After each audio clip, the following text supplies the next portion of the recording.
Hey, ¿qué pasa, mi gente? Welcome back to my channel. My name is Luis Lopez, and today I got a few picks for you for the NBA slate. We got a two-game slate for today. A bunch of question marks on one of the games, so I'm not going to be hitting that game that hard. I'm going to be concentrating on the Denver Golden State Warrior game instead.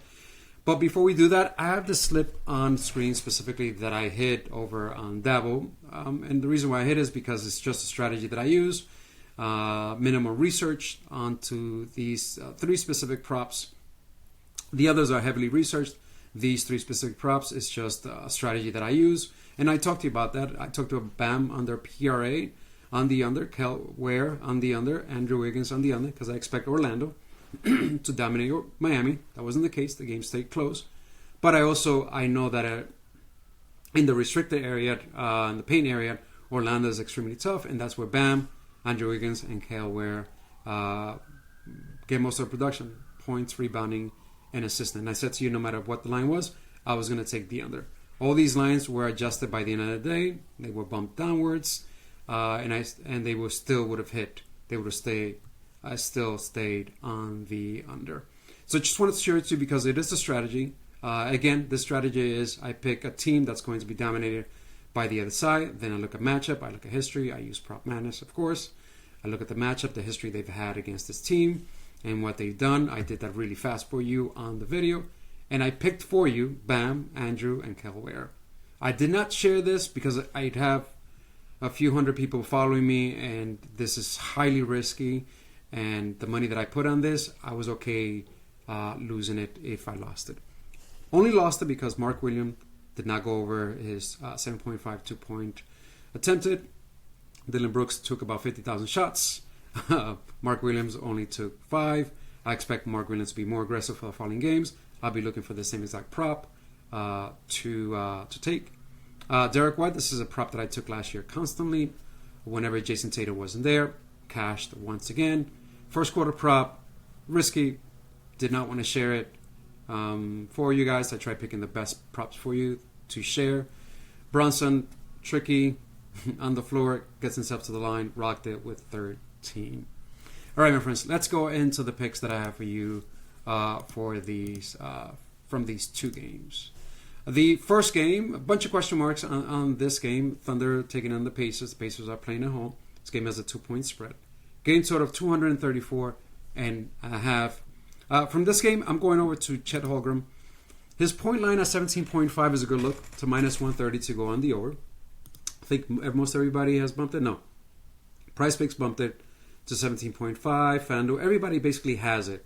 And it's favored to go on the over at 17.5. I think at one point, Price Picks did bump it to 18 points because people are hitting the over, and there's a couple of people out there that are promoting this line. I don't mind it. That's not what I'm going to offer you. I'm going to offer you his first quarter points without J. Will. Now let me get J. Will out. Without J. Will, first quarter points, 80% of the time on the over. And in the last game, where they play the Houston Rockets, he ended up with 16. It doesn't show here. He ended up with 16 points in the first quarter. Now, if Dort doesn't play or Wallace don't play, that means Chet Holmgren will have the ball and will be even more aggressive. But even with both Dort and Wallace playing in the last game, he still ended up with 13 points in the first quarter. I think he should easily go over 4.5 first quarter points. You will find that line. Price Picks. You'll find that on Underdog as well. DK already bumped it to 5.5. I would recommend Underdog, and I would recommend Price Picks, and I would recommend Dabble as well. That is where I play because, as you know, I prefer DK Pick 6, and I prefer Dabble to play my props. Now let's move on to the next game, which is my favorite game to target. A couple of plays from here. First one is Jimmy Butler over his 6.5 FT attempted. I can't show it to you here, but this is a guy that just, look, they're playing at home. The Warriors are playing at home. This is the second season that Jimmy Butler is with the Warriors. He's going to be super aggressive. He's going to get himself to the line. He's going to drive to the basket a ton. This game should go all the way down to the wire. This game only has a 2-point spread as expected. A game total of 234.5 points. I expect him to be super aggressive like it was against the Lakers, and he got himself to the line 16 times. Over 6.5 free throw attempted, not made. His made line is a 5.5. His attempt line is a 6.5. I prefer the attempt line at 6.5, just in case he misses a free throw here or there. Next player.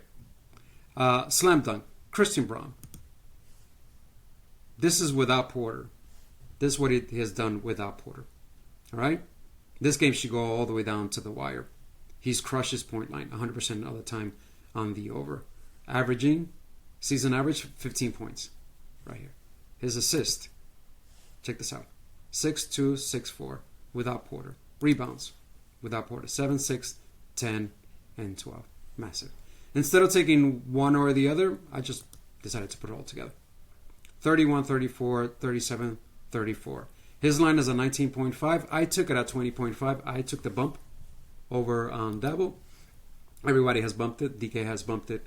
PrizePicks has bumped it. I don't have a problem. If you are concerned about his scoring or his matchup, just go over to his rebounds plus assist. This is what he has done.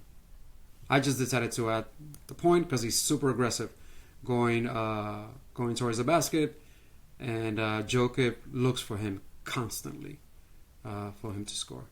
So Christian Braun, over 20.5 points plus rebounds plus assist. Another guy's going to benefit from Porter not being there is Aaron Gordon. Games that are close, relatively close. This game, they won by 17 points. He ended up getting 13 rebound chances with 10 rebounds. Here, this game was not close. He only played 24 minutes. They won by 29 points, 6 rebound chances. Ended up getting 2 rebounds. In this one, lost by 1 point all the way down to the wire, 12 rebound chances, 8 rebounds. His rebound line is at 5. I took the over on Dabo easily.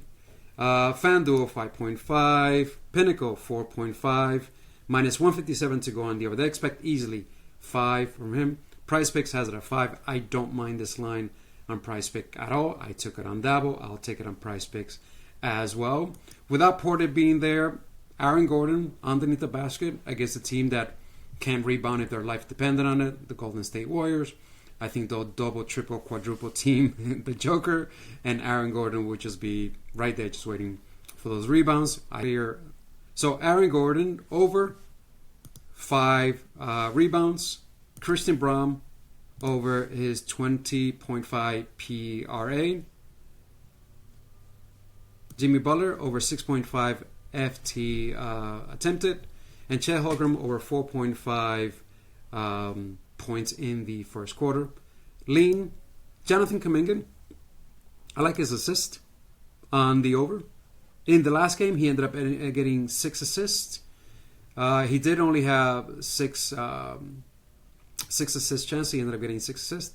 Rebounds, I believe he ended up with 8 rebounds in the last game. He's going to be super aggressive starting. So you can consider his rebounds plus assists on the over. I like his assist at 3.5 on the over.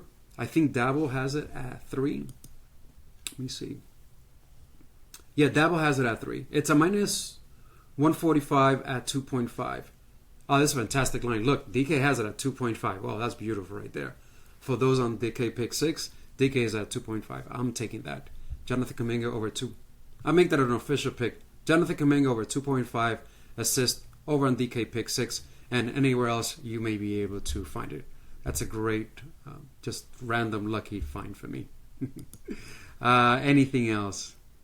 That's it. No more leans. I'm not going to go crazy with all these props. Now, for those that want to have access to the same data that I have access to through PropManage, I'm officially a collaborator with them. I have my official link in the description area. Look, this is by far the best tool. I don't use any other tools to get my information, to pick my props. I know there's a bunch of out there, but this is by far the best one. Has data up to date. It has matchup all the way. Look, 2024 history for the NBA, 2025, 2024 and 25. The current one that we're in right now, 25, 26. Gives you matchups right here. Player. Shows you everything about the player. Offense, defense, Then he breaks it down for you right here. How is it that they get their points? It's not just where they get the points, how the play type analysis that Prop Madness does. It's just phenomenal. Also, it gives you matchup history, like what have other players done against that team that this specific player is facing. This time, he is facing the Denver Nuggets. Shows you the entire history. I don't know. It's just a complete package when you're using Prop Madness. I don't want to oversell it, but it is the one and go-to tool that I use, and you've seen it in the video all the time. I've never mentioned it. I'm officially a partner with them. Use the link for a discount. It's in the description. And that's another way you can support my channel. All right, my friends. You guys take care of yourself. Best of luck. God bless you. Que Dios te bendiga. Y hasta la próxima. Chao.